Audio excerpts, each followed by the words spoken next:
श्री शिवाय नमस्तुभ्यम। दर्शकों, पार्थिव शिवलिंग की पूजा किस विधि से करनी है और संपूर्ण पूजा सामग्री हम आपको बताने वाले हैं। सावन का पवित्र माह चल रहा है और सावन के पवित्र माह में अगर आप चाहें तो प्रतिदिन पार्थिव शिवलिंग बना करके पूजन कर सकते हैं। यदि आप सावन के प्रत्येक सोमवार और सावन की शिवरात्रि, सावन का प्रदोष और मंगला गौरी व्रत के दिन आप पार्थिव शिवलिंग की पूजा कर सकते हैं। इसके अलावा पूजन में क्या क्या सामग्री लगेंगी और संपूर्ण पूजा विधि भी हम आपको बताने वाले हैं। इस वीडियो को पूरा, सावन का माह बहुत ही पवित्र माह होता है और सावन के महीने में अगर आप अपने हाथों से पार्थिव शिवलिंग का निर्माण करते हैं और उसका पूजन करते हैं तो आपके जीवन में, आपके घर में जो भी सदस्य रहते हैं सभी के पाप धुल जाते हैं और आपके घर में सुख, समृद्धि और लक्ष्मी की प्राप्ति होती है। घर परिवार में चल रहे क्लेश और कोई परेशानी भी होती है तो वो समाप्त हो जाती है। बरसों से आ रही कोई भी समस्या हो, आप एक बार पार्थिव शिवलिंग का निर्माण सावन के महीने के सोमवार या शिवरात्रि या फिर प्रदोष के दिन करके देखिए और उसका विधिवत पूजन करिए। आपको स्वयं ही समझ में आ जाएगा कि आपकी परेशानी चुटकियों में हल हो जाएगी। भगवान भोलेनाथ को प्रसन्न करने के लिए सावन का माह बहुत ही पवित्र माह होता है और इस सावन के माह में आप प्रत्येक सोमवार को अगर शिवलिंग का निर्माण करके आप पूजन करते हैं तो आपको बहुत ज़्यादा लाभ मिलेगा, आपकी मनवांछित इच्छा भी पूरी हो जाएगी। आइए जानते हैं पार्थिव शिवलिंग का निर्माण किस तरीके से करना है और पूजन विधि किस स्थान पर बैठ के करना है, किस दिशा में बैठकर करना है और किस उपाय से आपको पूजा करनी है। चलिए जानते हैं। सबसे पहले आपको पार्थिव शिवलिंग का निर्माण कर लेना है। साफ स्वच्छ मिट्टी में गंगा जल छिड़क कर आप पार्थिव शिवलिंग का निर्माण करें। निर्माण करने से पहले एक बेलपत्र आप सीधी करके रख दें जिस भी पात्र में आप निर्माण करना चाहते हैं। फिर उसके ऊपर आप पार्थिव शिवलिंग का निर्माण करें। उसमें आप काली मिर्च कूट करके डाल सकते हैं जिससे कि आपके घर में जिस भी व्यक्ति को कोई रोग हो रहा है, बीमारी है काफ़ी लंबे समय से, वो समाप्त हो जाए। इसके बाद आपको पार्थिव शिवलिंग का निर्माण करने के बाद में आपको गणेश जी और गौरा जी को भी स्थापित करना है।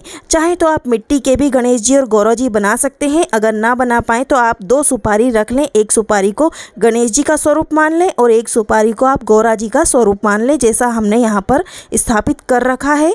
तो ये हो गए भगवान भोलेनाथ के परिवार के सभी सदस्य यहाँ पर स्थापित। अब आपको बता देते हैं पूजा की संपूर्ण सामग्री जो कि सावन के सोमवार और मासिक शिवरात्रि, सावन शिवरात्रि के दिन करनी है और प्रदोष के दिन करनी है। तो सबसे पहले आपको पूजा की थाली सजा लेनी है। 2 दीपक रखने हैं। एक दीपक से आप पूजन करेंगे और एक दीपक आरती के समय इस्तेमाल करेंगे।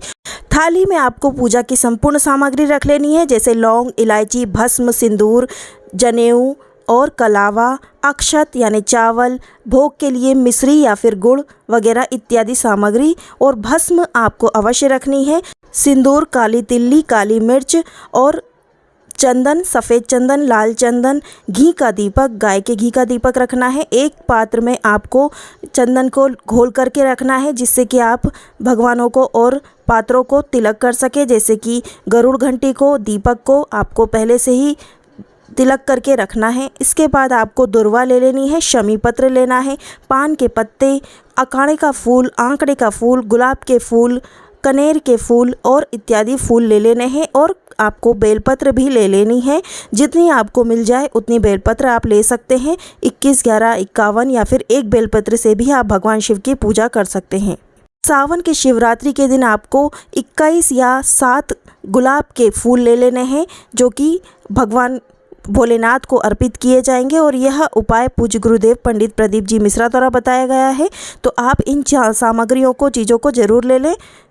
पान का पत्ता भी ले लेना है जिससे कि आप भगवान भोलेनाथ को और गौरा जी, गणेश जी को आप लौंग, इलायची के साथ में भोग लगा सकें। इसके बाद आपको और भी सामग्री ले लेनी है अभिषेक की, जैसे कि दूध, दही, घी, शहद और पंचामृत बना लेना है। इन चीज़ों से आपको पंचामृत बनाना है। दूध, दही अलग से भी रखना है, घी अलग से रखना है, शहद अलग से रखना है और पंचमेवे अलग से रख लेने हैं। यहाँ पर आप देख सकते हैं यह हमने पंचामृत अलग से भी बनाकर रखा है और पंचामृत की संपूर्ण सामग्री अलग अलग भी रखी है जिससे कि भगवान भोलेनाथ का अभिषेक अलग अलग से भी कर सकते हैं और एक साथ भी कर सकते हैं। पंचामृत भोग में भी लगाया जाता है और पंचामृत से स्नान भी करवाना है। जल भी रखना है साथ में, जल ज़्यादा रखें ताकि आप जल से अच्छी तरह अभिषेक कर पाएँ। इसके बाद आपको भगवान को भोग लगाने के लिए फल, मिठाई और नारियल ज़रूर ले लेना है, कपूर लेना है। साथ ही आपको कच्चा दूध गाय का अगर मिल जाता है वह ले लें। माता गौरी को पाक सामग्री भी ले लेनी है माता गौरी को चढ़ाने के लिए। और इसके बाद आपको और भी चीज़ें लेनी है शिवरात्रि के लिए, जैसे कि एक सफ़ेद फूल, धतूरा, काली मिर्ची, गेहूं के दाने और कमलगट्टे, अक्षत और गेहूं इत्यादि चीज़ें जो शिवरात्रि के दिन आपको चढ़ानी है। 2 जनेऊ भी लगेंगी, एक जनेऊ गणेश जी को चढ़ानी है और एक जनेऊ आपको भगवान भोलेनाथ पर अर्पित करनी है। तो दर्शकों, यह हो गई पूरी सामग्री जो कि सावन के सोमवार के दिन और मासिक शिवरात्रि और प्रदोष के दिन लगेंगी। इसके अलावा आप भगवान भोलेनाथ को अगर प्रसन्न करना चाहते हैं तो कुछ खास उपाय भी बताए गए हैं सावन के सोमवार के दिन करने के, वह हम आपको बता रहे हैं। आप ध्यानपूर्वक इस वीडियो को सुनिएगा, पूरा देखिएगा। अगर आप इसे अपने व्हाट्सएप पर अपने फैमिली को भी शेयर करना चाहें तो कर सकते हैं। हमारे चैनल पर पहली बार आएँ तो सब्सक्राइब कर लीजिएगा।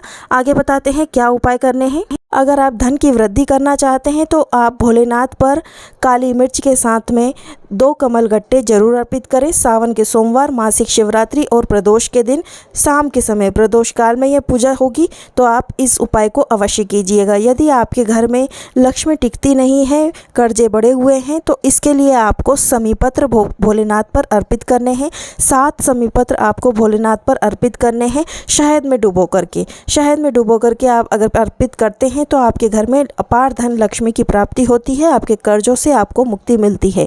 दर्शकों, यदि आपके घर में कोई भी बीमार है, कोई भी व्यक्ति बीमार रहता है, तो आप 5 काली मिर्च उस व्यक्ति के हाथ से शिवलिंग पर अर्पित करवा दीजिए, उसकी सारी बीमारी नष्ट हो जाएगी। आप सावन के माह में यह उपाय को अवश्य करवाइए। जो भी व्यक्ति बीमार है, दाद खाज खुजली हो रही है, तो आप इस उपाय को अवश्य करें। छोटी से लेकर बड़ी बीमारी तक भी इस उपाय को करने से समाप्त हो जाती है। पूज्य गुरुदेव पंडित प्रदीप जी मिश्रा द्वारा बताया गया उपाय है, इसे अवश्य कर लीजिएगा। दर्शकों, आपको एक घी का दीपक आपको आरती के समय इस्तेमाल करना है और एक घी का दीपक आपको प्रज्वलित कर लेना है जब भी आप पूजा करने बैठेंगे। और विधिवत आप पूजन करें। भगवान भोलेनाथ की पूजा करने से आपके समस्त पाप दूर होते हैं, समस्त मनोकामनाएं पूर्ण हो जाती हैं। कनेर का पुष्प अगर आपको मिल जाए, पीला कनेर, तो पीला कनेर बहुत ही शुभ माना जाता है। भगवान भोलेनाथ को प्रदोष काल में आप पीला कनेर जरूर समर्पित करें। और गुलाब के फूल अगर आपको नहीं मिल पाते हैं, 7 गुलाब के फूल या 21 गुलाब के फूल, तो आप 1 गुलाब के फूल की 7 पंखुड़ी या 21 पंखुड़ी भी भगवान भोलेनाथ को समर्पित कीजिएगा। आपके समस्त दुख दूर हो जाएंगे, आपकी जो भी मनवांचित इच्छा है वह पूरी हो जाएगी। इस उपाय को अवश्य कीजिएगा। दर्शकों, हमारे YouTube चैनल पर पहली बार आए हैं तो चैनल को सब्सक्राइब कर लीजिएगा, वीडियो को लाइक कीजिएगा। मिलते हैं अगले वीडियो में। हमारे इस चैनल पर और भी उपाय डाले गए हैं, उन्हें ज़रूर देखिएगा। कोई सवाल हो तो कमेंट बॉक्स में ज़रूर पूछिएगा। श्री शिवाय नमस्तुभ्यम।